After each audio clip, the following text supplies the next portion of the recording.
Lundi 13 novembre 2014 à Roissy-Charles de Gaulle. 30 militaires de la sécurité civile arrivent tout droit de Brignoles dans le Var. Ils sont en transit. Dans quelques heures, un autre vol les attend en direction la Guinée. La sécurité civile, ce sont ces militaires sapeurs-sauveteurs à l'expérience reconnue dans le monde entier. Haïti, Fukushima ou encore le typhon Haiyan aux Philippines. Quand elles ne sont pas en action sur le territoire français, les 3 unités de la sécurité civile française sont envoyées à l'international. Basées à Nogent-le-Rotrou dans l'Eure-et-Loire, à Brignoles dans le Var et à Corté en Corse, les 3 unités militaires dépendent toutes du ministère de l'Intérieur.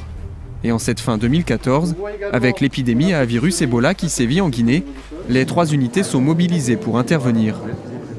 En tout, près de 80 militaires sont projetés en Guinée. La sécurité civile agit dans 2 domaines, la formation de personnels locaux et l'aménagement des centres de traitement Ebola. Une première partie de la mission concentre les équipes à l'ouest du pays, à Kafilia, Manéa et Forêt-Caria. Puis les unités de Brignoles et Corté iront construire des centres de traitement à Bela et Kérouané. La Guinée-Conakry est le 3e pays le plus touché par l'épidémie à virus Ebola. 1200 morts au moment où les unités de la sécurité civile arrivent sur place. Avec 11,5 millions d'habitants, la pauvreté n'arrange rien. Principale cause de l'épidémie dans ce pays francophone, les rites culturels et les mouvements de population. C'est un pays qui bouge, c'est un pays qui change. La capitale Conakry aujourd'hui fait 3 millions et demi d'habitants. Vous avez un phénomène d'urbanisation en Guinée comme vous avez dans toutes les nations africaines, avec tous les risques qui y sont liés. La sécurité civile française joue une part prépondérante.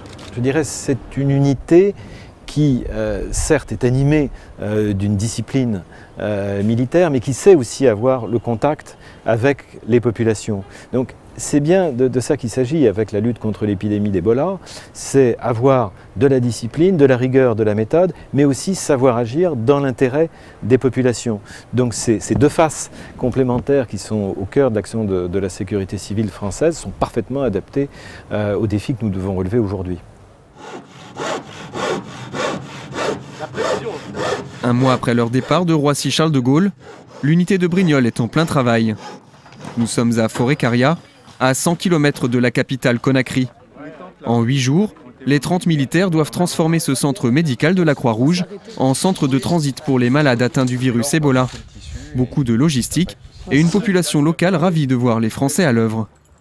Donc ils ont fait tous les terrassements, ils nous ont fait toutes les dalles en béton et nous par-dessus on a construit les tentes, tout ça. Et donc vraiment en collaboration permanente, ils étaient tous les jours sur le chantier. Donc au même titre qu'on se faisait un contrôle des températures tous les jours, on faisait aussi un contrôle de température pour eux tous les jours pour être sûr que tout le monde soit en bonne santé et puisse travailler sans aucun problème.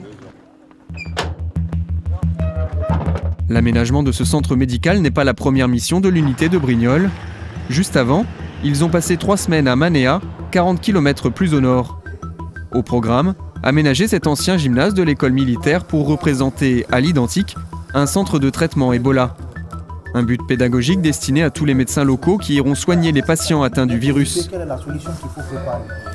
La coopération française est au rendez-vous, car si la sécurité civile s'occupe de l'aménagement du site, c'est le service de santé des armées qui gère l'aspect formation. On a 3 demi-journées de scénarios pratiques qui sont de difficultés croissantes. La première demi-journée, c'est le mercredi après-midi. Les formateurs sont très présents et corrigent aussitôt les erreurs constatées. Petit à petit, ils se retirent de plus en plus en laissant le plus d'initiatives possible aux stagiaires. Le but, c'est que la dernière demi-journée, à savoir le jeudi après-midi, les habitudes, les réflexes, les principes de travail sont acquis par les stagiaires. Ça bien la répartition des masses. Mardi 16 décembre, Forécaria et Manéa sont déjà de vieux souvenirs pour les 30 militaires de Brignoles. L'heure est au chargement des véhicules. Le convoi va prendre la route pour rejoindre la Guinée forestière, à l'autre bout du pays. 2 jours entiers de pistes sont au programme. Un trajet impossible à réaliser sans la mission d'appui de la sécurité civile. 4 militaires sont arrivés en Guinée, avant tout le monde, pour préparer le terrain. La MASC a pour mission, en arrivant, de premièrement prendre les premiers contacts les plus importants, de se présenter au représentant de l'État français qui est ici l'ambassadeur de France, et donc de s'imprégner de la situation qui, dans ce cas présent pour la crise d'Ebola, est très complexe. Donc il s'agissait de connaître les principaux interlocuteurs que nous aurions à solliciter par la suite. Puis, dans un deuxième temps, nous avons mené des reconnaissances de terrain, en forêt, pour apprécier la difficulté de notre mission à venir. Fin du périple de 900 km et début d'une nouvelle aventure pour l'unité de Brignoles. Les sapeurs-sauveteurs doivent aménager un centre de traitement Ebola au cœur du foyer d'infection de l'épidémie. 2 heures de piste plus loin, à Kérouané, mission identique pour 15 militaires de Corté. L'unité de sécurité civile corse est arrivée la dernière sur place et au cœur de la Guinée forestière, l'entraide est au rendez-vous entre les militaires des 2 unités. C'est pour nous absolument normal de venir donner un coup de main et surtout qu'on va prendre des informations ici pour finaliser notre projet là-bas à Kérouané. Donc c'est un échange, ni plus ni moins. Alors monsieur le secrétaire général, je vais vous remettre un petit fanion de l'unité d'intervention de la sécurité civile de Brignoles. Si vous pouviez le remettre au préfet.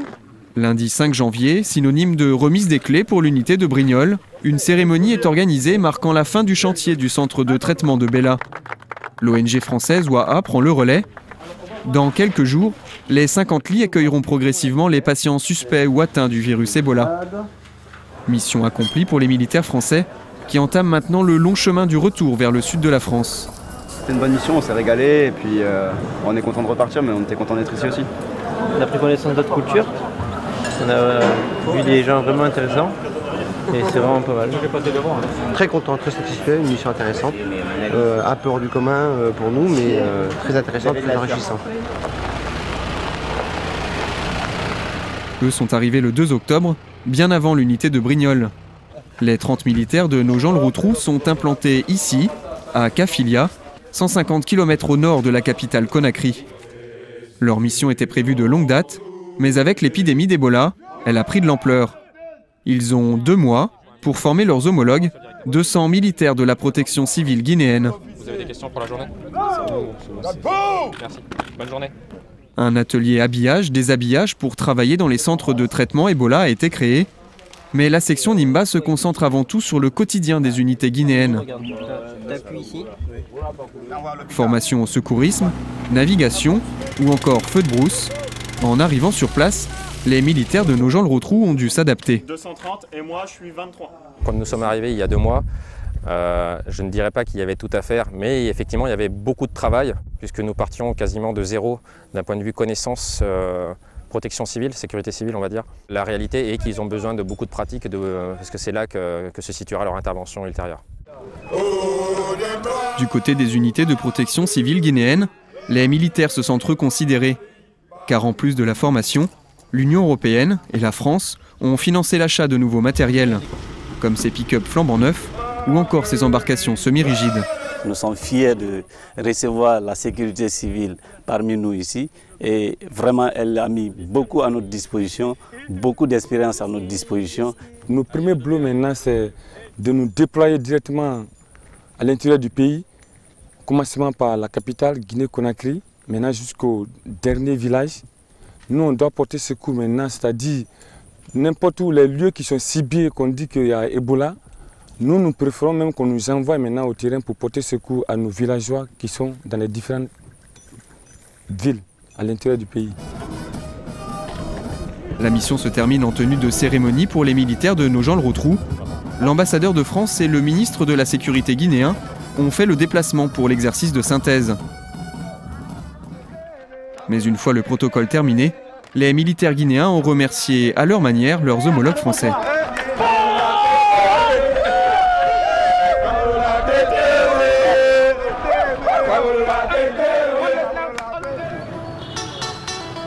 On pourrait croire que la mission de la sécurité civile en Guinée est terminée, et pourtant, à Conakry, dans une annexe de l'ambassade de France, des militaires sont encore au travail, ou plutôt en train d'observer leurs homologues travailler. Ces formations classiques sont plus courtes, environ 15 jours, mais ont lieu toute l'année.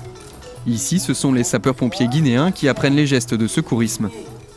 Les principaux besoins, c'est vraiment de constituer un socle de compétences, puisque malheureusement, les sapeurs-pompiers guinéens ont été recrutés sans bénéficier forcément d'une formation qui se fait souvent à l'imitation ou sur le tas. Donc on essaie de rationaliser tout ça en leur donnant une vraie compétence en matière de secourisme et évidemment en parallèle une compétence en matière d'incendie.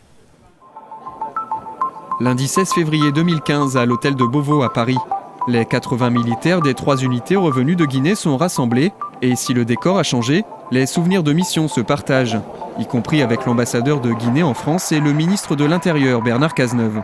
Cette mission, vous l'avez accomplie avec efficacité, avec professionnalisme, avec l'engagement qui vous caractérise et qui fait la marque des formations militaires de la sécurité civile. Vous avez une nouvelle fois donné la preuve de votre fidélité à votre devise, votre belle et noble devise, servir pour sauver. Du départ de Roissy-Charles de Gaulle au remerciement du ministre de l'Intérieur, 3 mois se sont écoulés. 3 mois parmi lesquels les 3 unités de la sécurité civile ont construit 3 centres de traitement Ebola et contribué à la formation de centaines de Guinéens. Des chiffres à la hauteur de leur engagement.